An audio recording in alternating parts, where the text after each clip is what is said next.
Hello, my name is Matt Corey. I am Vice President of Retirement Solutions here at Carson Group. What I want to talk to you today about is your 401k, more specifically your 401k from your old employer. What you may not know is you actually have some options. What to do with those old 401k assets becomes very important.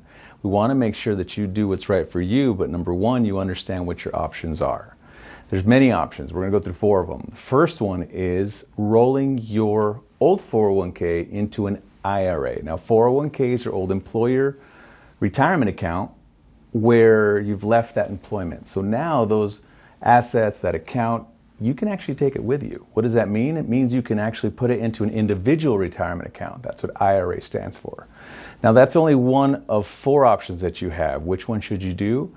That's when you should talk to a financial advisor and find out what is in your best interest. Now, rolling it into an IRA is a pretty good idea, or it might be, because you don't have to pay tax on it. It goes into a retirement account, into another retirement account. It's a trustee-to-trustee transfer where you're not paying the taxes on getting it away from that old plan into something that's yours. Now, why is that a good idea? Number one, you keep track of it. Your old employer might make some changes to the plan. You might have a different record keeper. It might not be there when you go to look for it. So I want to make sure that you are the advocate for your own assets, have control of it, and make the decisions that are best for you. Option number two, you don't have to move your assets. Your assets can stay right where they're at with your old employer's 401k. Now, if you're not in the time to make a good decision, if you don't have the time to evaluate your options, leave it alone because that is okay.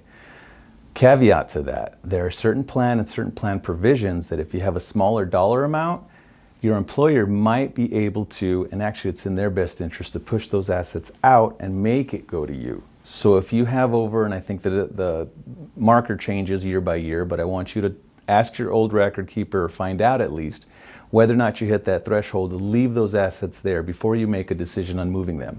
It could be because they're allocated correctly, your time in your life. There's lots of reasons why that might make sense, but be sure that you understand that a smaller account balance could be pushed out. By being pushed out, they send you a check to you from your employer. You also have the option, in some cases, to roll your old 401k into your new 401k. Many times when you leave employment, you go to work someplace else. So find out if that 401k gives you the option to roll those assets from where it was to the new employer 401k. Now, sometimes you can't take all of it with you. If your old plan had a Roth provision, in other words, after-tax contributions, sometimes those assets can't roll into the new plan. Now, ultimately, the option is in your new employer, so you can consolidate where your assets are. You can start adding to the new plan and new contributions, but you have to ask the new employer whether or not it's in the plan document to allow you to do that. Now, option number four. Not my favorite, but it is an option that you can do. You can actually cash that out. Now, it is your money. When you've been putting money away into a retirement account for your old employer, that is actually your money. Now, there's a vesting schedule on some of that match, perhaps, depending on how that plan was set up. But ultimately, the money you put into that account is yours. So when you leave employment, you do have the option to cash it out. Now, why is that not my favorite?